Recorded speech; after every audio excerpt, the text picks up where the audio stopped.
first off, I want to apologize about the noise. We've got water. There's an event going on back here. They're doing something with their audio system.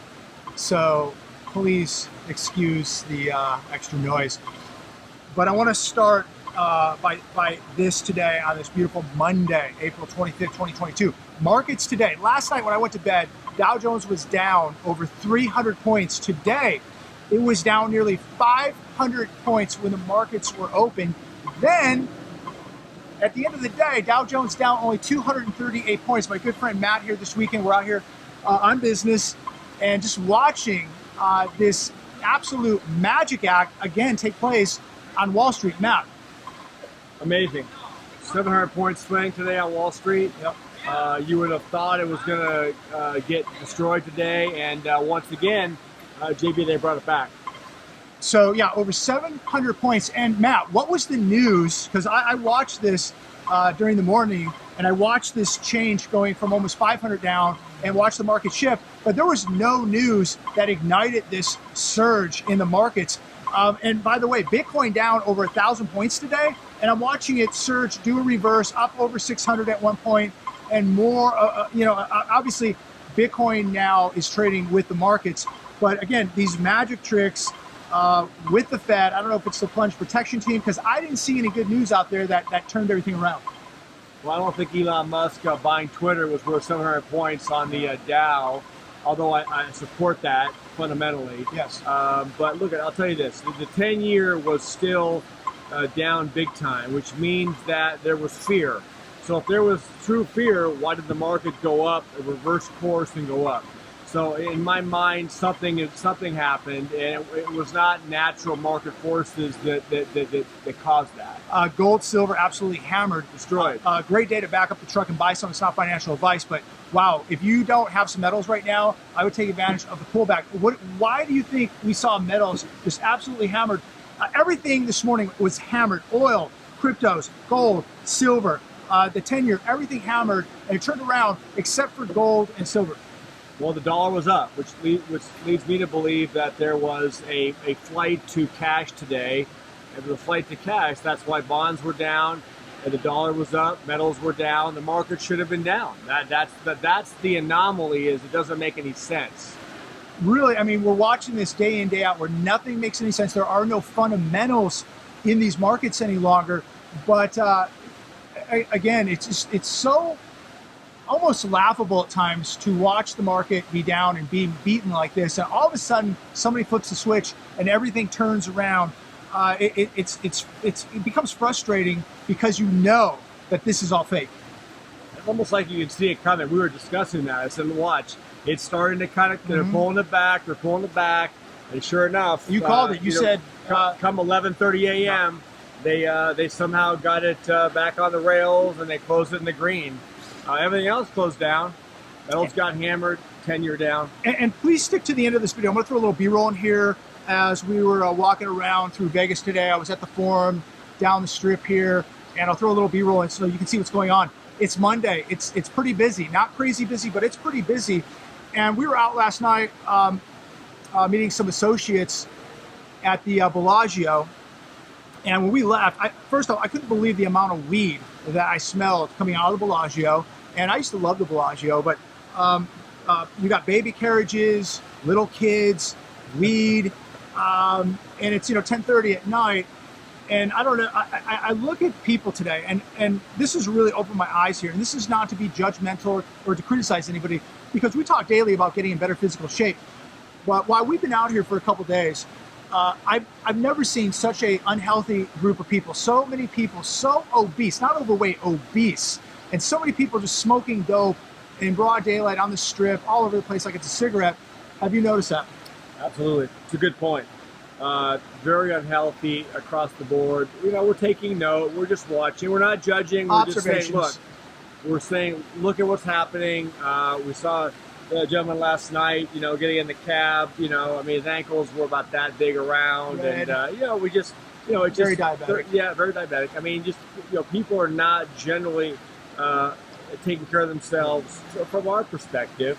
The Bellagio was amazing last night. I remember the Bellagio being a very exclusive place, And it's no longer that from what I can see. I mean, very disappointing. It was disappointing.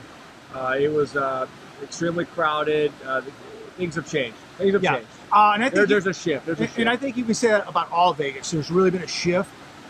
Just that people almost really look angry, and they're in such a hurry. And many of them will literally like knock you over just to get in line at the buffet. And I'm not even joking. But and again, I'm not here to judge or criticize, but we're just observing. And I speak literally daily to get in better physical shape. There's never been a time more important to get in better physical shape with what we're heading into. And people are in such bad physical shape, spiritual shape, and financial shape.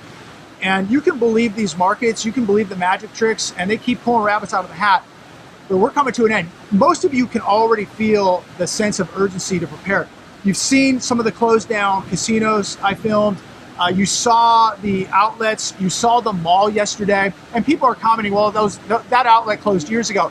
Well, yeah, it did. But you know what? It never came back. And you had hundreds of stores, over 100 stores of that outlet closed, never came back after the '08 crisis. It closed a couple years after that. It never came back. After trillions of dollars injected into these markets, it never came back. And this go around is going to be much worse, and it's going to take out a lot more retail, a lot more restaurants. And you know, they're talking here about the surge in crime. We've talked to a lot of people that work here, employees, talking about the surge in crime. And we're going to see more desperation. Oh yeah, what came back at the outlets was a miniature version of the former setup. So that's what's happening. So everything's getting smaller. Yeah, everything's getting less. Just for the record, the new outlet that's closer to the freeway is about 10%. 10% at best of what we showed you yesterday. Now, I talked to a waitress today, and she told me that that mall that we filmed yesterday, if you haven't seen the video, go to yesterday's video. The mall was up and running a year ago, and she said it was great. It was vibrant. It was doing well. And because of the whole health crisis and the economy, shut down, and that thing's a total disaster now. But, you know, one thing I want to touch on, and I know you've seen the same thing, is people cannot wait to spend their money. They are running up credit cards out here. I mean, the credit card machines are smoking. We had dinner last night, and there's a group of people all running their credit cards at the table to pay for their meal. And you gotta think, like, how much of this is being supported right here in Vegas on credit cards and personal loans and refis of the house. We'll give you another example. We went to a fast food place on the way out yesterday, and we were sitting there eating our food, and the credit card, the machine went down. And as people came in, we heard the lady asking the customers if they had cash because they could not accept debit cards, credit cards. And I would say at least 70% of the people that walked in said they didn't have any cash on them, and they left the establishment. They couldn't even buy a $6 meal because they had no cash. That's an example, I think, of what's happening. Right. And, you know, just being around here for a couple days and just watching people I mean, you know, at the slot machines, the crap tables, the poker tables, and, you know, I read this data every day, just like Matt does. And clearly, there is a huge problem, and it's going to get much worse. So just to follow up what I'm saying, you know, we look at people, and I got to say, Matt, I've lost a lot of confidence in people because as people should really be saving, as people should really be buying assets right now, as people should really be preparing for an economic storm, I'm just seeing more money just thrown away, people just not putting an end to the party, people just can't let go, they can't stop spending, the music can't stop. And when you walk through here for a couple days, you lose a lot of confidence, and you really understand how many people are really going to get taken and swept away by this storm. And watching what happened this morning and this afternoon in these markets, it's laughable, but it's also infuriating because people believe everything is okay. There's people in the comments writing, "Oh, look, the market's back, buy the dip," or, you know, the Fed's never going to let us down. I think this thing is getting so out of hand, so out of control, that there's no way the Fed's going to reel it back in. And while people are out here partying, smoking dope, spending money, playing slot machines, what are they going to do when all hell breaks loose in these markets and this economy is crashing right now? Look, we can all do better, right? We're all trying to do our best. Everyone has to, you know, take notice, do some work. improve your situation, but the mentality has not changed, right? The mentality, and I have a lot of friends, they're still saying as soon as the market drops, the mentality is buy, buy, buy. And you know, that's going to continue until it doesn't, until something bad, real bad happens and it doesn't come back. So it's frustrating for me to see that continued mentality when, you know, you and I think we appreciate where things are heading in the medium term, long term. It's not good. So do the best you can with the resources you have. Acquire real assets, acquire security, acquire food and water, and do what you can do within your personal situation. You know, we all have different scenarios. And again, not to criticize, not to be judgmental, I'm not making fun of anybody here, but I have never seen so many people as out of shape as I've seen in the last 48 hours. And, you know, Matt really, in the last year or two even, really got yourself in phenomenal shape, and I give you a lot of credit for that.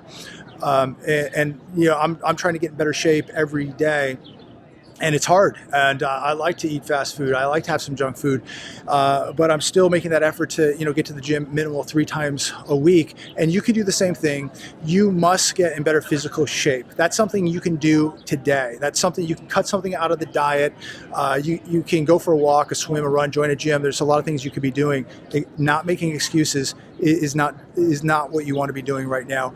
And you know, these people who say, I can't afford gold, I can't afford silver, I can't afford to put any money away. A lot of those people are here today, and they are gambling like there is no tomorrow. They are at the sneaker store here in Vegas at the Forum buying $400 or $500 or $1,000 sneakers. They're shopping. Although I didn't see a huge crowd at the Forum, and I didn't really see any of the stores really packed. A lot of people are out walking. That doesn't cost anything. But, you know, the room rates have never been, I think, more expensive than they are now.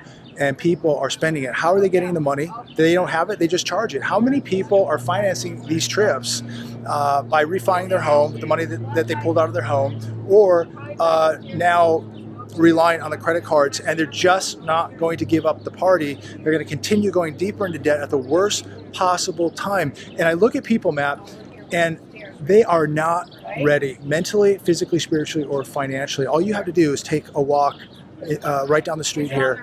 The amount of dope, the people who are in just horrible physical shape, a lot of people homeless out here, a lot of people financing their homes just to come here for a weekend, putting it all on the home ATM. Matt. Yeah, I mean, the reality is my understanding is the consumer debt is at an all-time high again. So no one's learned any lessons from 2008, 2009. Everyone again is using their house as a piggy bank.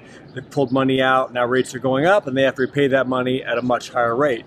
So you know, none of that's good, and that's going to compound itself, and that's going to create a bigger avalanche when, you know, things really turn down. 30-year mortgage 5.11 today, and we know that the 10-year came down, but it is going to go back up. And we know mortgage rates are about to accelerate. And where do you see the housing market going in the next 6 months? Well, put it this way, if you borrowed $750,000 on a jumbo mortgage and you locked it at 3.5%, now you're at 7%. So your payment might be double what it was, or you know what it would have been. So you know, a lot of people can't afford that. And the ones that went back into adjustable rate mortgages, you know, that's going to start adjusting up again for you, and you're going to have to come up with a lot more money when real incomes are decreasing. I want to finish with this. I read an article on CNBC a couple days ago, and we were talking about it earlier. I don't have the exact figures in front of me, but they were talking about what the average American 50 years and older has in retirement in a 401k. And basically from 50 to 65 plus, it averaged about $44,000 to about $65,000 from 50 years plus. And they broke it down. I don't have it in front of me, but on average, it's like $44,000 to $64,000, 50 years plus. And Matt made a really good point, and I'll let him talk about it. But so many people just believe like, hey, I'm going to retire. I got my 401k. And when you look at the average amount of money in a 401k, it is absolutely nothing. So people have a real false sense of security. And on top of that, they're going to be taxed to the moon when they cash in on those 401ks. Yeah, we're not giving financial advice, but my understanding is that 401ks, the money goes in as pre-tax dollars. And when you pull that money out, even when you reach the age that you can pull it out without a penalty, you have to pay whatever your tax bracket is, you pay that on those funds. So if you have $80,000 in a 401k, you don't. You have maybe you have $50,000 or $45,000. Let's say your tax bracket is 30%, 35%. You're going to pay that when you pull that money out. So it's not what the mainstream narrative says it is. So the average person has $45,000 to $65,000 in a 401k after taxes, $35,000 to $50,000 if they're lucky. It's better than nothing, but people, here's another thing too. That's right now. Wait till these markets start really falling apart. And we saw last week, another example, especially Friday when the Dow lost almost 1,000 points. And let me tell you, Matt, my opinion, watching what we saw this morning, I go, here we go again. It's going to be another 1,000-point day until some miracle took place. But when this does happen, those 401ks are going to be absolutely scorched earth. Well, I have a lot of friends of mine say all I care about is my yield. If I'm making 4 or 5% on my principal, I don't care. But the reality is, what if your principal drops 70%? The first thing that all those companies are going to do is they're going to cut dividends. They're going to cut the yield. So I don't believe in that explanation. I think that's a justification to possibly support buying into the markets. And the good friends of mine that do this, I shake my head, and we have this narrative going on because I think if you lose 70% of your principal, who cares if you're getting 4%? You're getting 4% of a third of what you had. Yeah, 30% of what you had. Exactly. So I'm going to leave it there. We're now at the Bellagio. I'm going to meet some people here. But Matt, if there's 3 things you would recommend that people could do starting today, what would those 3 things be? Think about that. I'll think very hard. Security, number 1. Number 2, food and water supplies. Number 3, hard assets, gold, silver. Those are my top 3. So I don't think I could argue that. And when we walk around here, how many people have those type of things? How many people have real hard assets? Walking around here with plastic and just the machines literally smoking. They're putting the plastic cards in there so fast. But how many of these people here playing games really have real assets, have any kind of skill set, have the food, the water, and especially the security? As Matt said, security is number 1. It's not even close. But most of these people, they're not going to know what to do. They're going to wake up and they're going to go, what happened? You will wake up and you will know exactly what happened, and you will be completely prepared for that day. And that day is coming. You got a serious warning last week, and it was ready to happen again today. It's laughable, but it's also infuriating to watch the games that are being played because people believe that the Fed is going to be there every time to pick up the pieces and fix this thing, and it's not going to happen one day. Keep buying that effing dip. You can keep commenting down below and tell me I'm wrong. But let me tell you, I've never seen a real estate bubble this big, a bond bubble, a stock market bubble, and I've never seen so many people so unprepared mentally, physically, spiritually, and financially. Last word, Matt. JB is telling you how it is, guys. Wake up.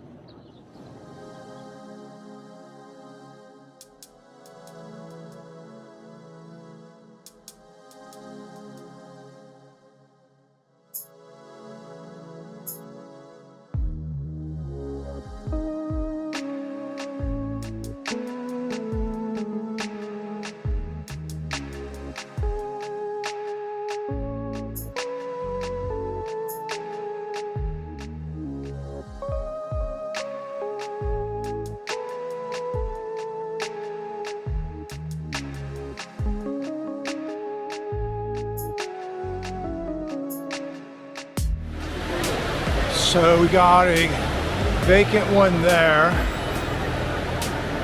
Yeah, we have another vacant one right here. And we have another vacant one right here. Rare to see at the forum shops, very rare. 3 in a row. So the longest line here is right here at Urban Necessities. People spending hundreds, if not thousands of dollars on sneakers. This is where everybody's at. This is the line right here. This is where people are spending their money. Look at that. What's interesting is if you look around, pay attention, a lot of people not carrying bags. And a lot of the stores are empty. A lot of people here, no doubt about it. But many of the stores are lucky to have one person in them. And look around. Who is carrying a bag? Maybe 1 out of 20 people. Here's another one right here. Says something sweet coming soon. But this is another vacant store in the Forum Shops. Very interesting. We come over here, another one coming soon, and I hope that they do. But look at this corner unit. It's huge. Closed. Coming soon, hopefully. But I don't ever remember a time where you would ever see one store in here closed. Nobody. Nobody.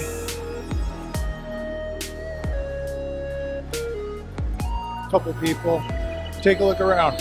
Where are the bags? Big jewelry store. Got 2 people looking. I mean, for the amount of people, 0. For the amount of people, Chloe, decimated, nobody there.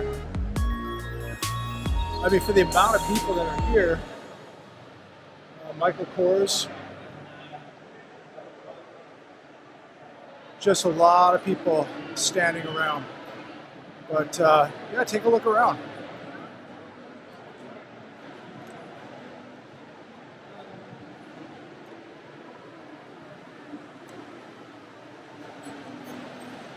Very cool place. Always love coming here. Tiffany, there's 2 people there. Armani, Zilch.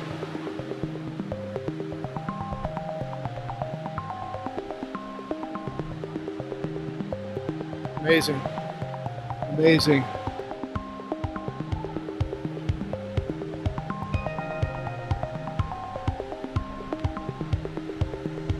It is good to see people out and about, but it is even more shocking that people have the gas money. There are people, no doubt, shopping. There are people paying a lot of money to be in this town, and that's pretty shocking when you look at the amount of household debt. When you look at 6 out of 10 people don't have $500 saved up, 70% of the country living paycheck to paycheck. And I guess if you can't afford it, you charge it. It's